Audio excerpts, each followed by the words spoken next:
नमस्कार प्रिय साथियों, चैत्र नवरात्रि हो या शारदीय, दोनों में ही कन्या पूजन का विशेष महत्व है।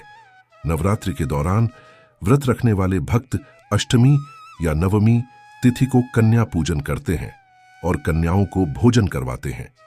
कन्या पूजन की ये परंपरा सदियों से चली आ रही है, लेकिन इसकी शुरुआत कैसे हुई और कन्या पूजन का महत्व क्या है, इसके बारे में आइए हम जानते हैं। मित्रों, स्वागत है आपका हमारे चैनल में फिर से एक नई प्रस्तुति में। मित्रों, वीडियो अगर आपको पसंद आए तो इस वीडियो को अपने दोस्त, रिश्तेदार, परिवार के साथ जरूर शेयर कीजिएगा और इस भीड़ भरी दुनिया में आप हमें भूल ना जाए, इसलिए चैनल को सब्सक्राइब अवश्य कीजिएगा ताकि नोटिफिकेशन आप तक पहुंच सके और कमेंट बॉक्स में मन से जय माता दी जरूर लिखे। मित्रों, आज हम आपको नवरात्रि में कन्या पूजन के बारे में एक पौराणिक कथा बताने जा रहे हैं। पौराणिक शास्त्रों के अनुसार इंद्रदेव ने ब्रह्मा जी के कहने पर कन्या पूजन किया था। दरअसल इंद्रदेव देवी मां को प्रसन्न करना चाहते थे। अपनी इच्छा को लेकर इंद्रदेव ब्रह्मा जी के पास पहुंचे और उन्हें माता दुर्गा को प्रसन्न करने का उपाय पूछा। ब्रह्मा जी ने इंद्रदेव से कहा कि देवी, माता को प्रसन्न करने के लिए आपको कन्याओं का पूजन करना चाहिए और उन्हें भोजन कराना चाहिए। ब्रह्मा जी की सलाह के बाद इंद्रदेव ने माता की विधि विधान से पूजा करने के बाद कुंवारी कन्याओं का पूजन किया और उन्हें भोजन करवाया।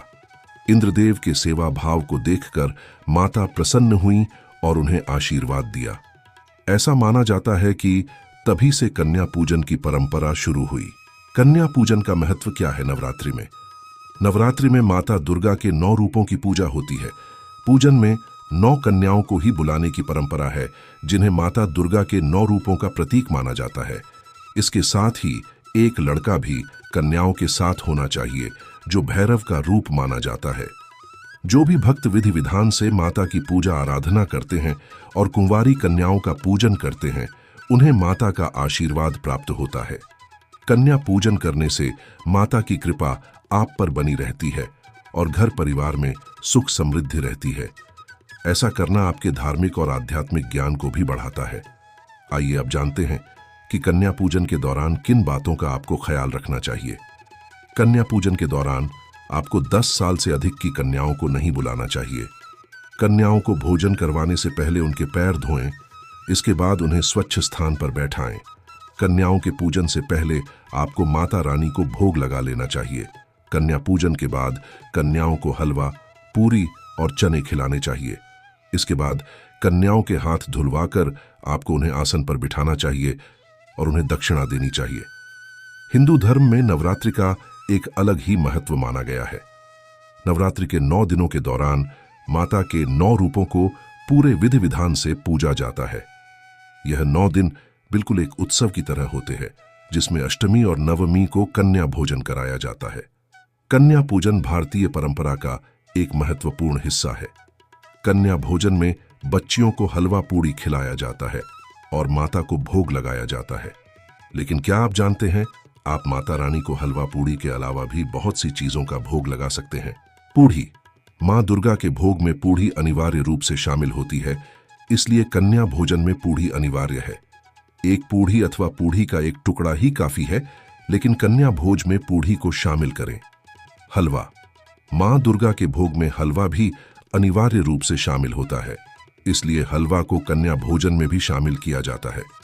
इसकी मात्रा महत्वपूर्ण नहीं है, बल्कि इसका थाली में होना अनिवार्य है। खीर, मां दुर्गा को खीर प्रिय है, इसलिए उनके भोग में खीर की कटोरी हमेशा होती है और जो मां दुर्गा को प्रिय है वही कन्याओं को भोजन के रूप में परोसा जाता है। कन्या भोजन के लिए शास्त्रों के अनुसार दिशा निर्देश भोजन ताज एवं साफ सुथरा होना चाहिए। भले ही कन्या भोजन की थाली कितनी भी छोटी हो, परंतु गुणवत्ता से समझौता नहीं होना चाहिए। यदि कन्या भोजन में मां दुर्गा का पूरा भोग संभव न हो तो केवल हलवा पूरी से भी माता प्रसन्न हो जाती है। कन्या भोजन में आने वाली कन्याओं की सेवा करना चाहिए। कन्या भोजन में आने वाली लड़कियों को अपने हाथों से भोजन कराएं। कन्या भोजन एक प्रमुख धार्मिक अनुष्ठान है। इससे घर में सुख, समृद्धि और शांति का वास होता है। 9 दिनों तक चलने वाले इस पर्व की समाप्ति कन्या पूजन के साथ होती है। नवरात्रि के 9 दिन मां दुर्गा के 9 रूपों की पूजा की जाती है। नवरात्रि के दिनों को बेहद ही शुभ और पवित्र माना जाता है।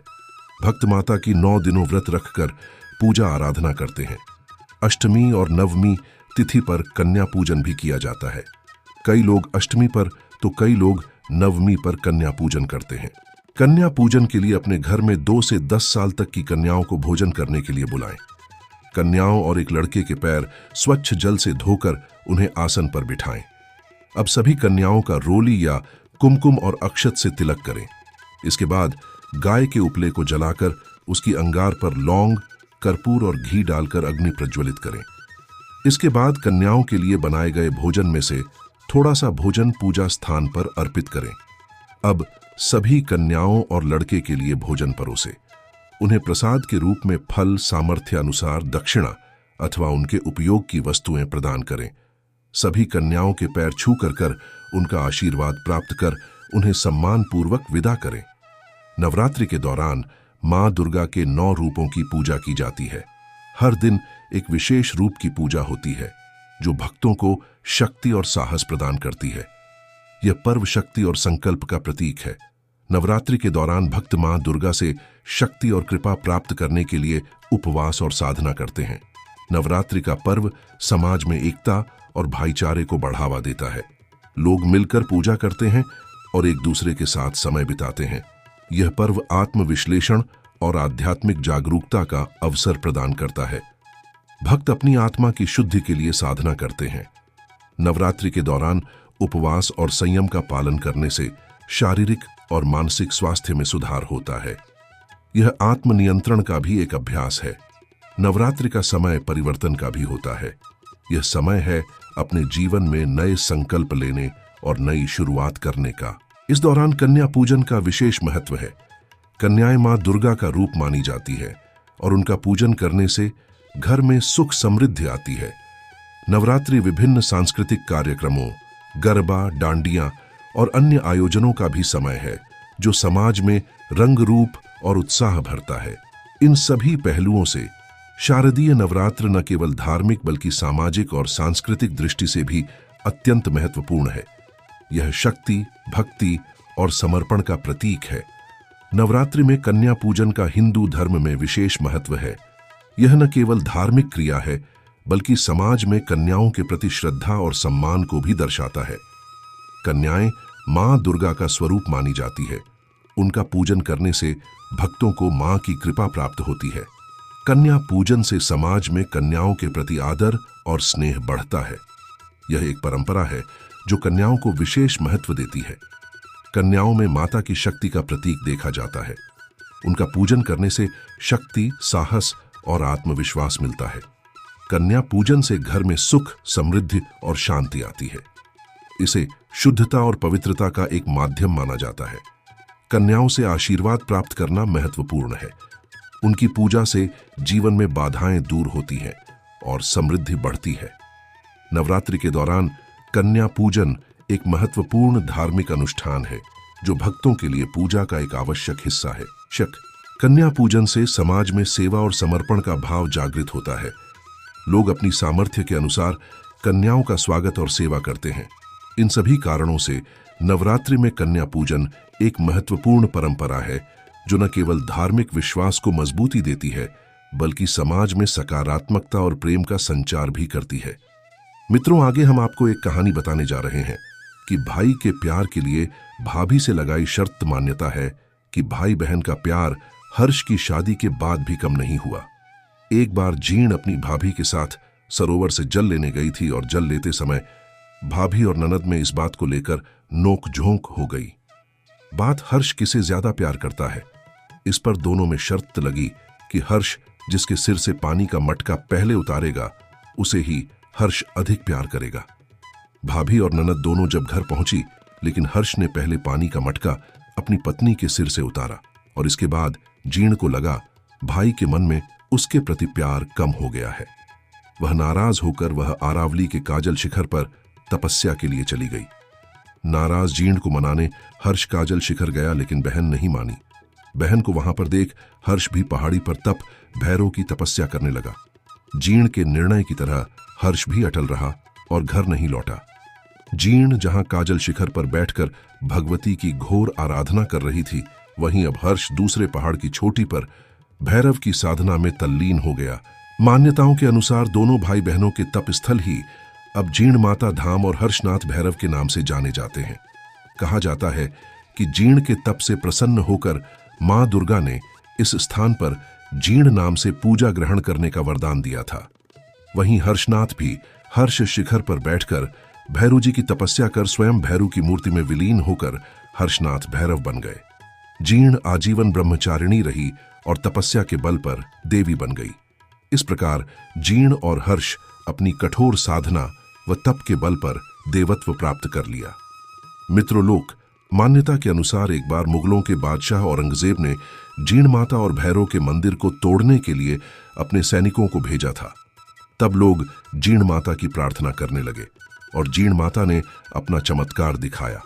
आक्रमणकारी सैनिकों पर मधुमक्खियों ने हमला बोल दिया और सैनिकों को उन्हीं पैरों से वापस लौटना पड़ा। मुगल सेना की इस हालत के बाद ही औरंगजेब भी गंभीर रूप से बीमार हो गया और मंदिरों पर हमले की अपने करतूत पर अफसोस जताते हुए माफी मांगने जीर्ण मंदिर पहुंचा। यहां माफी मांगी और माता को अखंड दीपक के लिए हर महीने 1.25 मण तेल भेंट करने का वचन दिया। इसके बाद से औरंगजेब की तबीयत भी ठीक होने लगी थी। मित्रों, क्या आप जानते हैं कि शारदीय नवरात्रि की शुरुआत कब से हुई थी और कैसे हुई थी? इस त्योहार के 10वें दिन को विजयादशमी के रूप में जाना जाता है। बहुत लोगों को यह नहीं पता होगा कि राम के अयोध्या वापस आने से भी पहले से विजयादशमी मनाई जाती है। शारदीय नवरात्रि के पीछे की पौराणिक मान्यता क्या है? क्या है इस त्योहार का महत्व? नवरात्रि का पौराणिक महत्व है और ये समय मां दुर्गा की आराधना के लिए सबसे श्रेष्ठ माना जाता है। कहा जाता है कि इन 9 दिनों में अगर पूरी लगन और निष्ठा के साथ मां दुर्गा की पूजा की जाए तो इसका काफी महत्व है। ऐसा माना जाता है कि ये पर्व शक्ति की उपासना का पर्व है और इसकी पौराणिक मान्यता भी बुराई पर अच्छाई की विजय के प्रतीक के तौर पर याद रखी जाती है।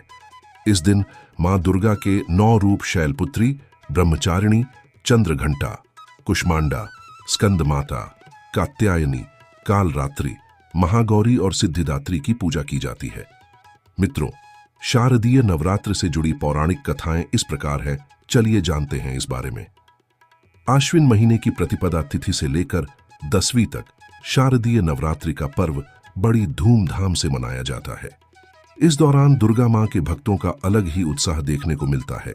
इससे जुड़ी 2 कथाएं प्रचलित हैं। पहली कथा मां दुर्गा से जुड़ी है तो वहीं दूसरी कथा भगवान राम से जुड़ी हुई है। पहली कथा की माने तो एक बार महिषासुर नाम का राक्षस हुआ करता था जो ब्रह्मा जी का बहुत बड़ा भक्त था।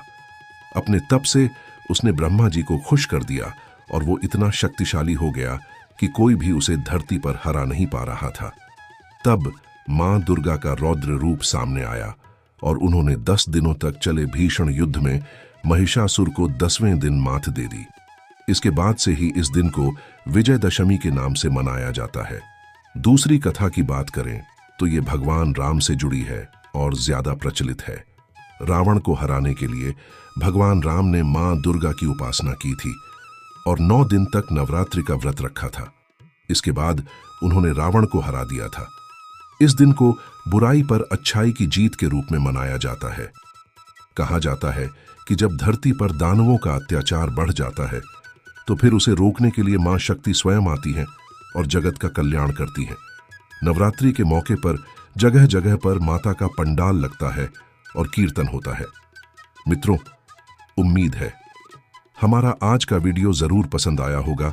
ऐसे ही वीडियो पाने के लिए हमारे चैनल को सब्सक्राइब करें और हमारे वीडियो को लाइक करें, ज्यादा से ज्यादा शेयर करें। धन्यवाद मित्रों।